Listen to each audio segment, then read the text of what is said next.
시간에 이어서 우리는 오늘 요한복음 45절서부터 11장 45절서부터 살펴보려고 합니다. 45절 46절은 짧게 말씀을 이미 드렸습니다만은 잠깐 언급하고 넘어가려고 합니다. 자, 45절에 보니까 그때 마리아에게 와서 예수님께서 행하신 일들을 본 유대인들 중에 많은 자들이 그분을 믿었으나 그들 중에 어떤 사람들은 자기들의 길로 바리새인들에게 가서 예수님께서 행하신 일들을 그들에게 고하니라. 예수 그리스도께서 행하신 것을 목격한 증인들 가운데는 두 가지 반응이 나왔습니다. 예수 그리스도를 믿은 사람들과 예수님을 믿기보다는 그 엄청난 사건을 자신들의 상급자에게 가서 보고하고 알려서 대책을 세우려고 하는 그러한 두 가지 부류로 나뉘어졌죠. 이제껏 어느 순간에도 다 동일했습니다. 예수 그리스도를 만날 때에는 다 두 가지 반응이 나왔던 것을 우리가 보게 되죠. 예수 그리스도를 만날 때에는 그분을 말씀을 듣고 받아들이거나 아니면 그분을 거부하거나 이와 같은 태도가 항상 두 가지로 갈렸던 것을 보게 됩니다. 45절의 말씀을 보면 예수 그리스도께서 자신의 뜻을 성취하신 것인데요. 어떤 의미에서 그런가? 그것은 요한복음 기록 목적 때문에 그렇죠. 우리 한번 확인해 보겠습니다. 누누이 요한복음을 읽을 때에는 하나님께서 요한복음이라고 하는 책을 기록하신 목적을 우리가 확실하게 인식을 하고 요한복음은 그래서 이렇게 해서 계속해서 사람들로 하여금 예수 그리스도께서 하나님의 아들이심을 믿고 그래서 영원한 생명을 얻게 해 주려고 기록된 것이다. 그렇게 확인해야 되겠죠. 자, 요한복음 20장 30절. 요한복음 20장 30절.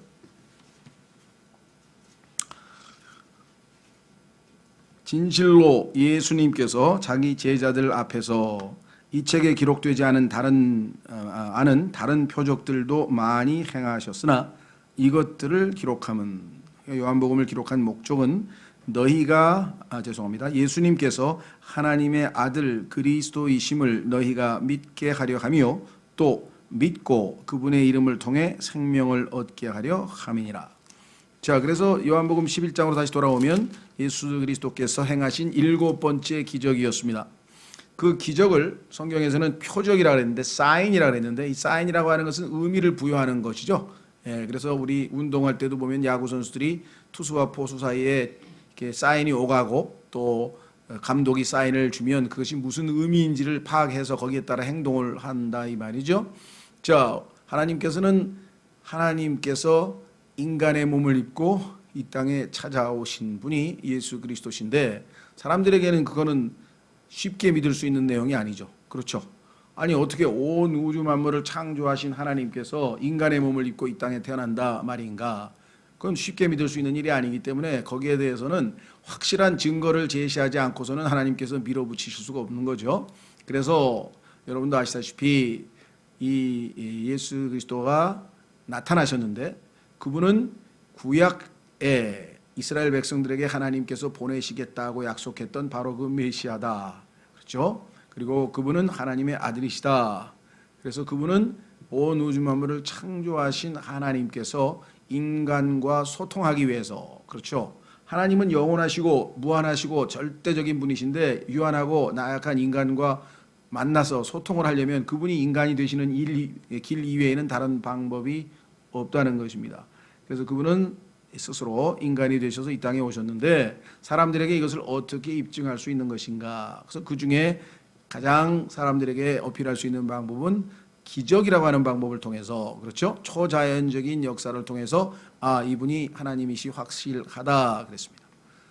그 중에서 이제 대표적인 게 두 가지 있는데요. 하나는 구약에 예언되어 있는 것이 성취됐을 때, 그렇죠? 하나님께서는 미리 모든 것을 말씀하셨는데 그게 그대로 이루어졌구나. 그러니까 신적인 권위가 있다는 것이 인정이 되고, 두 번째는 초자연적인, 예를 들면 물 위를 걸어가셨다. 자연 법칙에 따르면 물 위를 인간이 걸어가면 다 빠지는데 예수님께서 물 위를 걸어가시는 모습을 보이셨고요. 또 죽은 자를 살리신 것이 7번째 마지막 기적이었고요. 또 물을 포도주스로 만드신 기적도 있었고요.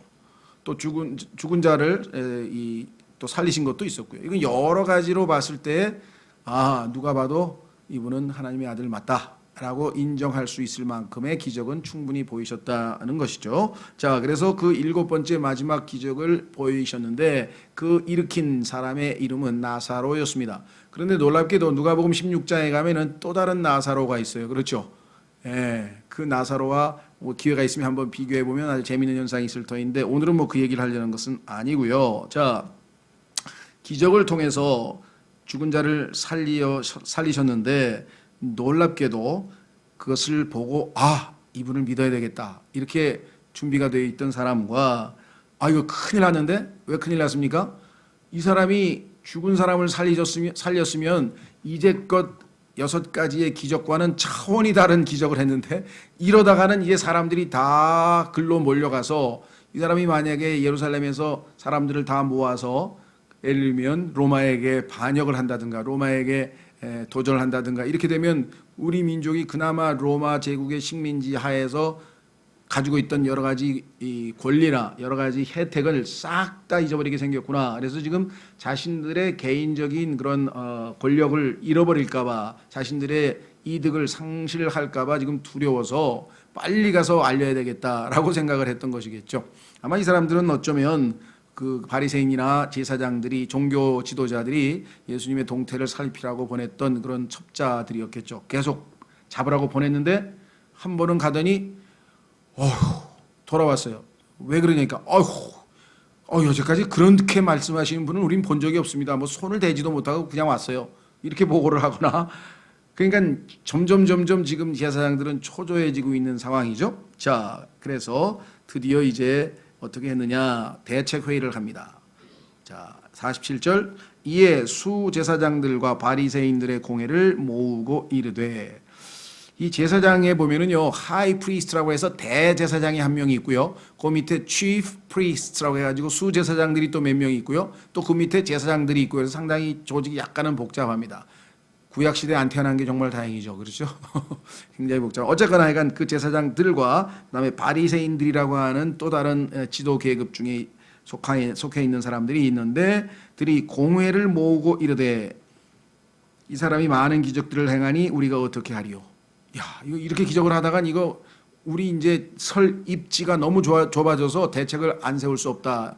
그렇죠? 결정적으로 이제 죽이자 이렇게 얘기가 나오는데요. 자, 여기에 보면 카운슬이라고 하는 단어가 나오니 공회. 이 공회라고 하는 말은요, 제2차 바티칸 공회, 종교 회의를 소집할 때 쓰는 용어고 이것이 나중에는 이제 개신교에도 침투해서 WCC, World Council of Churches라고 해서 작년에 아주 우리나라에서 무슨 이 부산에서 큰 회의가 열렸었죠. 기독교 관련. 이게 성경에서는 그렇게 좋은 뜻으로 쓰이질 않습니다. 왜냐하면 종교 지도자들이 모여서 정말 좋은 뜻으로 우리가 힘을 합쳐서 하나님을 영화롭게 하고 사람들에게 도움을 주자 이렇게 하면 좋은데 그런 게 없는 건 아니에요. 사도행전 15장에 가면은 제대로 된 종교 회의가 열리긴 열렸습니다. 그래서 좋은 결론이 났고 신약 교리가 확립이 됐는데 그것은 카운슬, 공회란 말을 안 썼어요. 성경에서 다행히. 그리고 공회라고 하는 말은 거의 카톨릭에서 제1차 공회, 2차 공회 이렇게 해서 붙이는데 종교회의가 별로 아주 자신들의 어떤 그 권익을 옹호하기 위한 그런 어떤 대책회의 이런 정도밖에는 안 됩니다. 그래서 여기서도 지금 별로 성경에서 공회란 말은 그렇게 좋은 뜻으로 쓰이는 것은 아니다. 염두에 두시고요. 자, 그래서 48절 만일 우리가 그를 이대로 두면 모든 사람이 그를 믿을 것이요. 죽은 자까지 살렸으니 이제 이거 큰일이다 이거 이제. 그러면서 그러면 로마 사람들이 와서 우리의 터전과 민족을 다 빼앗아 가리라 하매. 자, 여러분도 아시다시피 지금 현재 로마의 식민지 하에 있습니다. 그래서 지금 자치권을 위임받아서 헤롯을 포함한 일부, 특히 유대인들은 종교적으로는 대단히 독특한 민족이기 때문에 로마의 정책은 종교에 관한 한 자치권을 준다. 그렇게 해서 나름 여러 가지 이 위임을 받아서 권리를 행사하고 지금 통치력을 행사하고 있는 판에 이런 불미스러운 일이 일어나가지고 사람들이 와 우리의 왕이 오셨다 메시아가 오셨다 이러고 으쌰으쌰 하다 보면 로마가 군대를 동원해가지고 우리 싹 다 죽는다 이렇게 지금 결론을 내린 거죠. 하나님에 대한 믿음이 없기 때문에 이들은 자신들의 기득권을 어떻게 하면 지킬까. 그런데요 이 세상 6천년 인류 역사에서 항상 기득권 계층은 자신들의 기득권을 지키려고 하는 것이 늘상 있어 왔던 일입니다. 그렇죠? 예. 이건 이제 뭐 요즘 시사 용어로는 establishments라 그러는데요. 하여간 뭔가 딱 자기들이 자리 잡고 있는 거는 절대로 빼앗기지 않으려고 하는 게 아주 이 사회의 그런 그 현상인데, 이 사람들도 지금 당연히 그와 같은 생각을 가졌죠. 성경에서 아마 로마라고 하는 단어가 유일무이하게 여기에 등장하는 것 같아요. 로마 사람들이 와서 우리의 터전과 민족을 다 빼앗아 가리라 하매, 우리는 그냥 싹 다 망하게 생겼다. 우리 민족 존립 자체가 위태롭다.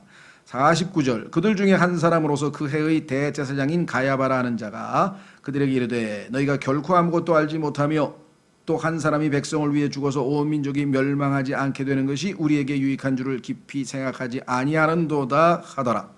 자, 그 해의 대제사장이라는 얘기는, 대제사장은 순번제로 하기로 돼 있어요. 24 그 계열이 있어가지고 순번제로 돌아가면서 하기 때문에 그 사람이 그 해의 대제사장 직분을 역할을 맡은 사람이라, 이런 뜻이죠. 자, 뭐 우리나라가 아니라 이 세상에서도 보면은 UN 15개 상임이사국, 안전보장이사회 상임이사국이 순번제로 이제 돌아가서 회장을 하도록, 뭐 의장을 하도록 그렇게 돼 있는 거나 비슷한 그런 시스템입니다. 예. 사실 여러분들 아마 이 세상에서 이루어진 모든 좋든 나쁘든 여러 가지 시스템이나 이런 것들이 다 성경에서 기원하고 있습니다. 그렇죠? 요즘에 뭐 sabbatical year라 그래가지고 교수들이 6년간 강의하고 7년째는 강의 없이 휴식을 해서 7년째 어떤 재충전하는 기간을 갖는 안식년이라든가, 그렇죠? 또 삼권 분립이라든가, 하여간 이 정교 분리의 원칙이라든가 이런 모든 것들은 다 성경에서 나온 것을 우리가 알 수가 있는데요. 자, 그래서 여기 보시면 그 사람이 뭐라고 했는 거니? 야, 너희는 정말 아무것도 모르는구나. 왜? 지금 이 상황쯤 되면 우리는 딱 한 가지밖에 없어. 뭐 그 사람 하나가 죽으면 나라가 살아. 왜? 로마에서 위험 인물이 제거된 거 아니에요. 그러니까 로마의 권력을 무너뜨리거나 아니면 백성들의 동요를 일으켜서 문제를 일으킬 사람은 이 사람 하나뿐인데, 이 사람 하나가 죽는 게 낫지 우리 민족이 다 망하는 게 낫겠냐, 이렇게 해서 지금 자신들은 기득권을 옹호하는 발언을 한 겁니다. 사실은 여기 그렇게 나와 있죠. 50절, 또 한 사람이 백성을 위해 죽어서 온 민족이 멸망하지 않게 되는 것이 우리에게 유익한 줄을 깊이 생각하지 아니하는도다 하더라. 왜 그런 생각을 못하느냐 하면서 이제 상당히 지도자급으로서 나름대로 대안을 제시했는데요. 그러니까 희생양을 하나 내세우자, 이런 뜻입니다. 그런데 놀랍게도 예수 그리스도는 온 인류를 위해서 자신의 생명을 내어놓으시는 희생양이세요. 신기하죠? 아니, 어떻게 이 사람은 자기 기득권을 지키기 위해서 예수님이 죽어야 된다 그랬는데, 하나님께서는 이 사람이 대제사장이기 때문에 이 사람의 입을 통해서 하나님께서 하시고자 하는 예언을 말씀하신 것이에요. 거기 써 있잖아요. 51절에.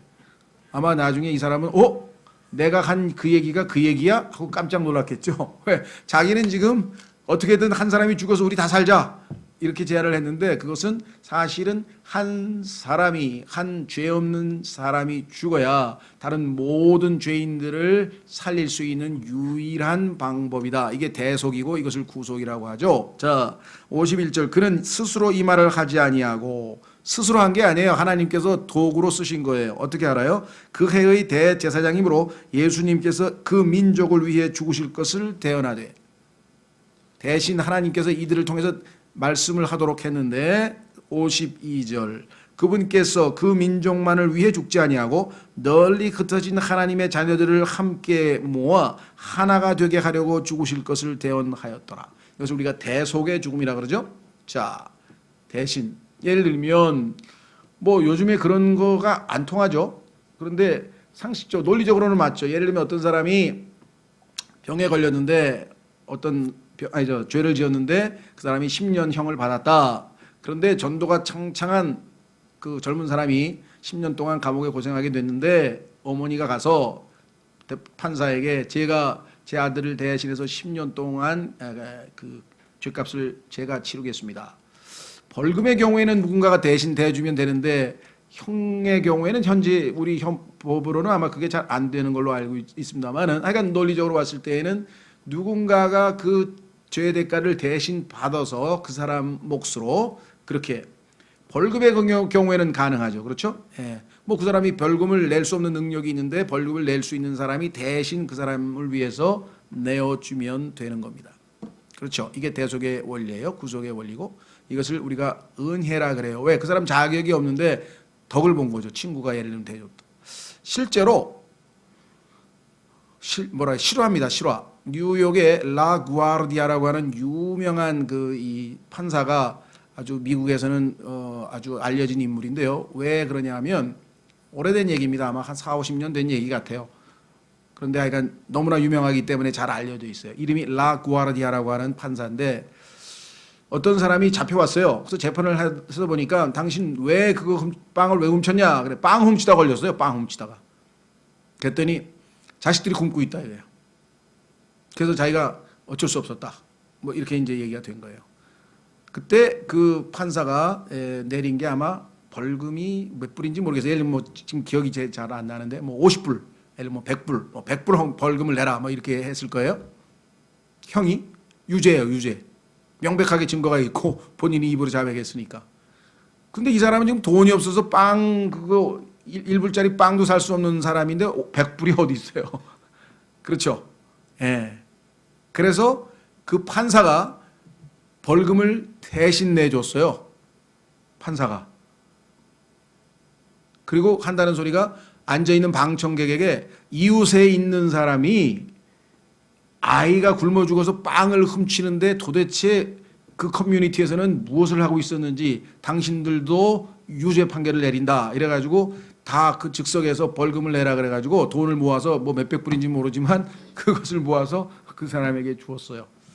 예, 그래서 어떤 목사가 그걸 두고 이게 은혜다. 왜?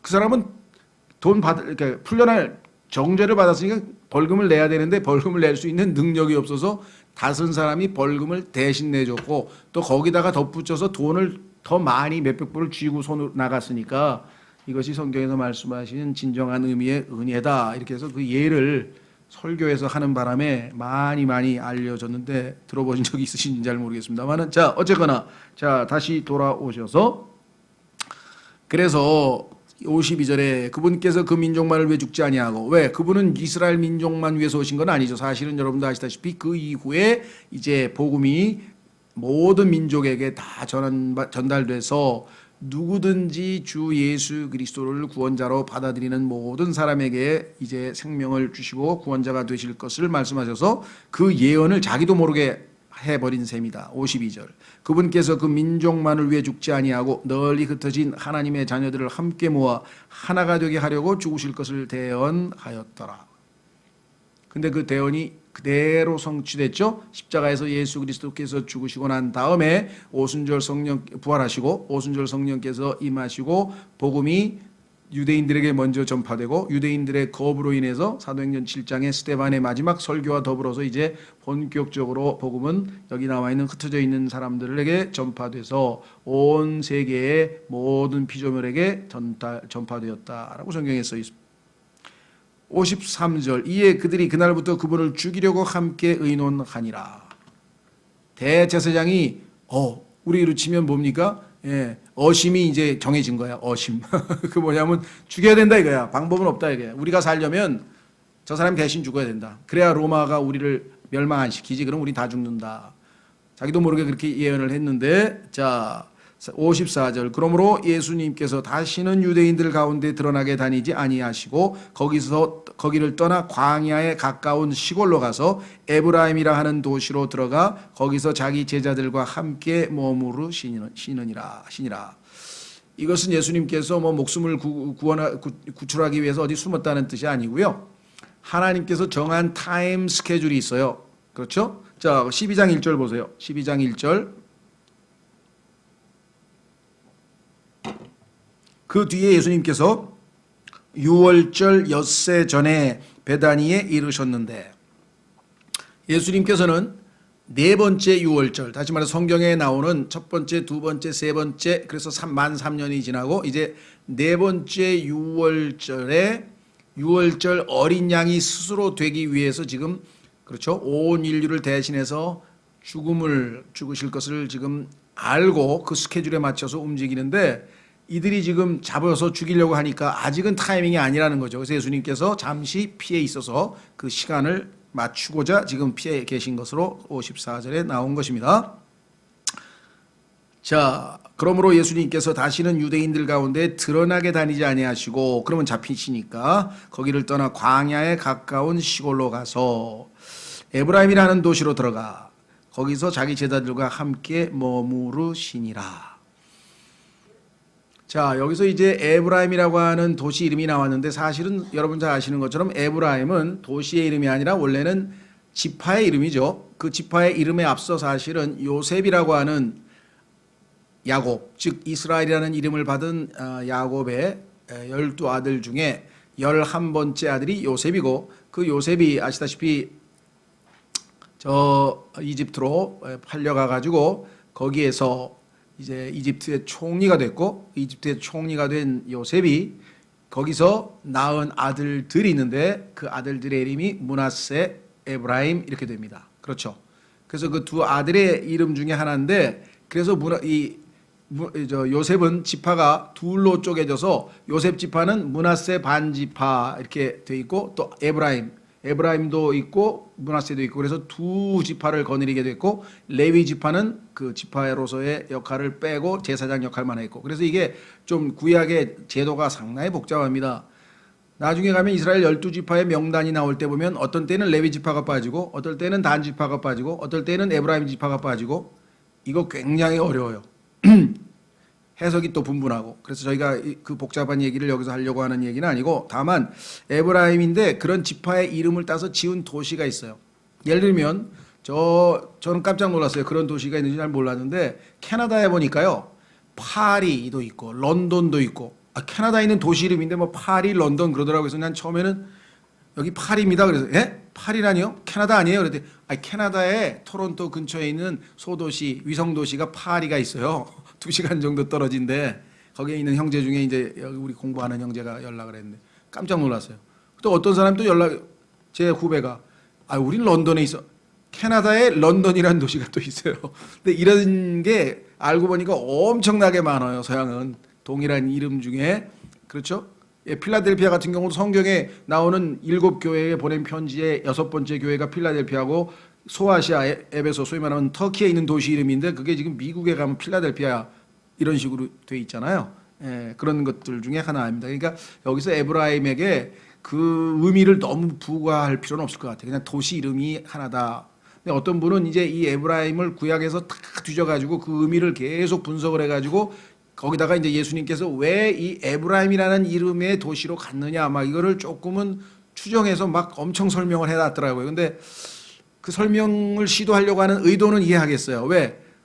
여기에서 갑자기 어느 한 도시로 가셨다 이러지 아니하고 에브라임이라는 이름을 쓰셨다면 무슨 의미가 있기 때문이 아닌가. 그래서 참고로 할 만은 합니다. 근데 에브라임은 성경에서 90%가 부정적인 상황에 쓰여 있어요. 뭐 반역을 한다든가 하여간 좀 나쁜 쪽으로 많이 쓰이기 때문에 예수님께서 아마 그곳에 의도적으로 가셨다, 아마 이렇게 해석을 하시는 것 같아요. 저는 이제 거기까지는 좀 뭐 지식도 미치지 못하고, 그래서 그런 해석을 하시는 분이 있다 정도고요. 다만 그냥 예수님은 지금 하나님께서 자신에게 주신 계획대로 타임 스케줄에 맞추어서 지금 이제 잠시 피신해 있는 상황입니다. 자, 55절, 유대인들의 유월절이 가까이 오매 많은 사람이 자기를 정결하게 하려고 유월절 전에 시골에서 예루살렘으로 올라가니라. 자, 참 안타깝죠. 원래 유월절이라고 하는 것은 성경에 보니까 주님의 명절이라고 나와 있어요. 이스라엘 백성들이 이집트에서 노예 생활을 하다가 하나님께서 이제 모세라고 하는 이 구출자를 보내서 이스라엘을 노예 상태에서 끄집어내서 출애굽이죠. 엑소더스, 출애굽해서 이제 한 민족으로 탄생시키고 그들을 하나님의 선민으로 만드시는 그 과정이 이제 그 출애굽과 더불어 출발하는데, 그렇죠. 그 유월절, 사실 말하면 그 명절이 원래는 주님의 명절이고 주께 명절을 지키라 이렇게 되어 있는데, 주님은 다 사라져버리고 형식적인 껍데기 종교만 남아가지고 유대인들의 명절로 전락해버렸다 이 말입니다. 그렇죠. 예. 너무나 안타까운 일들이 벌어집니다. 자, 그래서 5절 유대인들의 명절이라는 표현이 나와있어요. 구약에는 주의 명절이라고 나오는데 주의 유월절이 아니고 이제는 유대인의 명절로 되어버린 안타까운 현실, 종교적 의식주의만 남아있는 현실이죠. 가까이 오면 많은 사람이 자기를 정결하게 하려고, 그래도 종교적인 그런 열정은 남아있어가지고 야 우리 명절 지키러 가야 되는데 정결하게 된다 이게야. 그래가지고 하나님께서 구약에 정해놓은, 자기가 예를 들면 뭐 시체를 만졌다든가 아니면 하나님께서 하지 말라고 하는 무슨 죄를 지었다든가 이렇게 되면 그 율법에 따라서 정해진 기간 동안 정결례를 거치고 또 물로 씻고 하여간 그 명절에 참여할 준비가 안 된 사람은 참여할 수 없다는 것을 구약에 자세히 설명해 놨죠. 그래서 정결하게 하려고, 정결례를 하게 하려고 6월절 전에 시골에서 예루살렘을 올라가니라. 미리 가서 다 준비하고요. 우리로 치면 뭐 고사 지내기 전에 그 무당이 막 뭡니까 목욕 재개하고, 그렇죠? 목욕 재개하고 다 뭐 빗으로 빗고 막 그런 준비 단계나 비슷한 준비를 지금 하고 있습니다. 시골에서 예루살렘으로 올라갔다. 그것은 무슨 뜻이냐? 하나님께서 이스라엘 민족을 애굽에서 끄집어내서 이제 그들로 하여금 선민, 하나님의 택함 받은 백성으로 선택하면서 그것을 자기의 정체성을 항상 잊지 않도록 하기 위해서 어떻게 했느냐? 너희 하나님의 백성들은 1년에 3번 반드시 예루살렘으로 다 올라오되, 남자들은 반드시 예루살렘으로 올라와서 명절을 지키라. 그래가지고 3번의 명절을 정해줬어요. 그래서 6월절, 오순절, 그 다음에 이제 속죄일 이렇게 됩니다. 그 3번의 명절이 있는데 그 명절은 중간에 그 부가된 명절들이 있어서 실제로는 3개, 하나, 3개에서 7개, 첫째 달이 3개, 중간에 5월달, 3, 4월 달에 1개, 그 다음에 마지막 7째 달에 또 3개. 그래서 실제적으로는 7명절이 레위기 23장에 자세하게 나오고, 이 7명절은요 얼마나 유명한지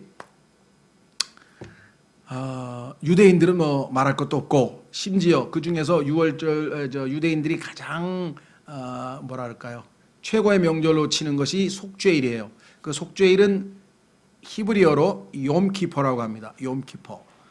여러분들 아마 외국계 기업, 제가 옛날에 받은 거는 뱅크 오브 아메리카에서 나온 그 다이어리를 받았는데 거기에 보면은요 유대인들의 욤키퍼라고 딱 써 있고 그게 그 사람들 휴일로 돼 있어요. 왜냐하면 세계적으로 유대인들이 최고 명절로 지키기 때문에 딱 써 욤키퍼. 뭐 우리나라는 그런 걸 안 지키는지 모르지만 서양은 유대인들이 이미 많이 그들에게 삶에 일상화되어 있기 때문에. 자, 그래서 그 7명절 때에 예루살렘으로 올라왔다 이런 뜻입니다. 이디오피아 내시도 명절 지키기 위해서 이디오피아에서 예루살렘까지 왔잖아요. 그렇죠? 예. 자, 그래서 여기 보시면 예루살렘으로 올라가니라. 이 56절. 그때 그들이 예수님을 찾아서 성전에 서서 자기들끼리 말하되 너희 생각은 어떠하냐? 그가 이 명절을 지키러 오지 아니하겠느냐 하니라. 과거에도 보니까 몇 번 와가지고 요한복음 7장에서는 막 성령에 대해서 외치고 지금 가르치고, 하여간 명절에는 꼭 왜 유대인이니까 안 올 수 없죠. 율법을 예수님도 아직은 지켜야 되는 입장이니까 오겠지 하고 지금 기대감을 나타내고 있어요. 그러면 아마 잡히겠지 뭐 하여간 여러 가지 추측을 지금 하고 있겠죠. 자, 왜냐? 57절. 이제 수제사장들과 바리새인들은 다 그분을 붙잡기 위해 누구든지 그분께서 계신 곳을 알거든 그곳을 알리라고 명령을 내리니라. 반드시 보는 사람은 신고해야 된다 이렇게 된 거죠. 우리나라 간첩 신고하듯이 신고 안 하면 뭐 걸리잖아요. 그렇죠? 그래서 예수님에 대해서 이제 완전히 모든 뭐랄까 스케줄이 다 확정됐는데 사실은 예수님은 자기 스케줄대로 움직이는 거예요. 왜? 하나님께서 자신을, 하나님의 아들을 대속물로 내어주셔야 모든 죄인들에게 구원의 길이 열리기 때문에 그 길을 꿋꿋하게 걸어가고 계시죠. 예, 그걸 어떻게 할 수 있느냐? 예수님이 마음을 확정하고 예루살렘에 있는 십자가를 향해서 걸어가겠다고 마음을 정한 모습이 누가복음 9장에 보면 나와 있습니다. 한번 확인해 보겠습니다. 누가복음 9장에 보면 예수님은 하나님의 계획을 항상 인식하시면서 계획대로 가고 계는 것이지 사람들에게 뭐 핍박당하고 고난당하고 이와 같은 것이 아닙니다.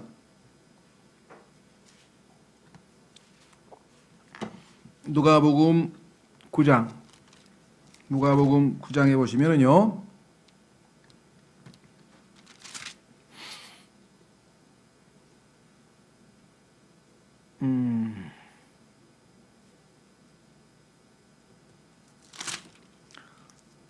51절.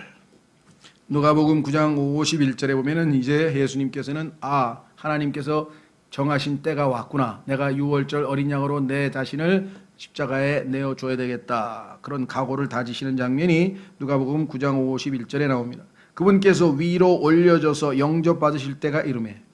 위로 올려져서 영접받는다는 얘기는 승천하셔서 하나님께로 돌아가시는 거죠. 승천하셔서 하나님께로 돌아갈 때가 이르니까 왜?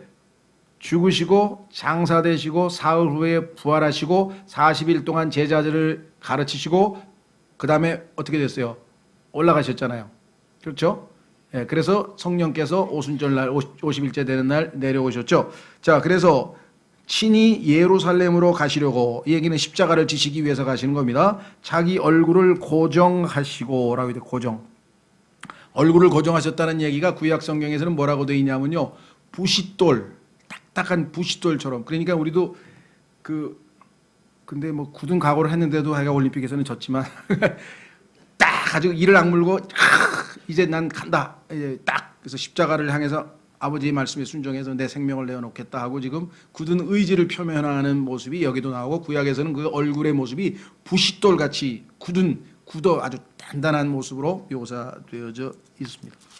자, 그래서 우리는 다시 요한복음 11장으로 이제 와서 드디어 이제 예수님께서 이제 잡히시기 전에 마지막, 그러니까 12장서부터는요 예수 그리스도께서 마지막 공개 행사입니다. 마지막 공개 행사가 끝나면 13장에서는 이너서클, 예수님의 제자들과 아주 가까운 사람들만을 위한 특별한 마지막 이별 모임이고 또 작별 인사겠죠. 그런데 그것이 성경에서 예수 그리스도의 다락방 설교라고 해서 가장 깊이 있는 설교 내용이 들어있어요. 그래서 요한복음 14, 15, 16, 17은 어떻게 보면은 사복음서에서 가장 깊이 있는 내용이, 예수님께서 제자들에게 내가 가는 이유를 설명하시고 가서 어떻게 하실 것을 설명하시고 성령님이 오시면 무슨 역할을 하실 것을 말씀하시고, 그리고 마지막 17장에 대제사장으로서 기도하시는 장면이 나옵니다. 그러니까 여러분들이 조금 더 예수님의 마음에 좀 더 깊이 다가가서 그 마음을 읽어낼 수 있으려면 요한복음 13장서부터 17장까지를 여러 번 자주 읽고 그 예수님의 마음을 좀 헤아리면 훨씬 더 깊이 있는 신앙생활이 될 수 있을 것이다, 이렇게 생각을 합니다. 자, 다음 주에는 이제 그 유명한 이 베다니에서의 리허설, 예수님께서 우리와 같은 이런 지역 교회들이 세워지면 어떤 모습이 되어야 할지를 이렇게 들여다 보여주는 이 리허설이 있는데요. 그건 이제 다음 주. 마치기 전에 여기에서 우리가 한 가지 영적으로 여러분과 제가 좀 적용해야 될 교훈이 있습니다. 그것은 뭐냐면, 자, 나사로가 죽었죠? 예. 그 나사로가 죽어서 나흘 동안이나 묻혀 있었어요. 돌무덤에. 그렇죠? 예. 그런데 여러분 생각해 보십시오. 예수 그리스도께서 창세기서부터 시작해가지고 인류가 4,000년 동안이나 아주 죄 가운데에서, 속박 가운데에서, 사망의 권세하에서 신음하고 있는 그 시점에 예수 그리스도께서 2000년 전에 오셨잖아요. 그렇죠? 그래서 나사로는 모든 죄인들을 대표하고 있는 인물입니다. 우리도 성경에 따르면 죄와 허물로 죽어있던 너희를 그리스도께서 살리셨으니 라고 해서 우리가 겉으로는 멀쩡하게 살아있는 것 같지만 영적으로 하나님 보시기에는 죽어있는 것으로 성경에 기록되어 있죠. 그러니까 죽어있는 나사로는 우리가 영적으로 죽어있던, 즉 예수 그리스도를 믿고 거듭나기 전에 우리의 모습을 나사로가 상징하고 있는 거죠. 이해가 되시나요? 예. 자, 그 다음에 무덤에 누워 있어요. 그런데 예수님께서 뭐라고 얘기했습니까? 나사로야 일어나라. 나오너라 그랬던가요? 죄송합니다. 일어나라요, 나오너라. 제가 또 성경을 변개시키면 큰일 나요.